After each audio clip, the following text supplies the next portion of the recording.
স্কুলে যায় না লেখাপড়া করে তোর এমপি মন্ত্রী হবি না?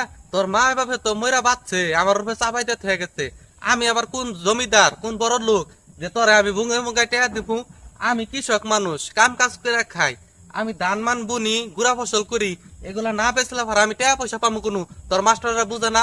তোর মাস্টাররা কি এই দেখা নাই কে যে তাকে বাপ মায় তাকে কত কষ্ট করে লেখাপড়া করাইছে? তো সব মানুষের কি এতটা টাকা পয়সা আছে? এখন আমার এই ধান মান কাটার পরে যদি টাকা পয়সা হয়, তারপরে আমি তার টাকা দেখাম, এছাড়া আমি টাকা দেখাম না।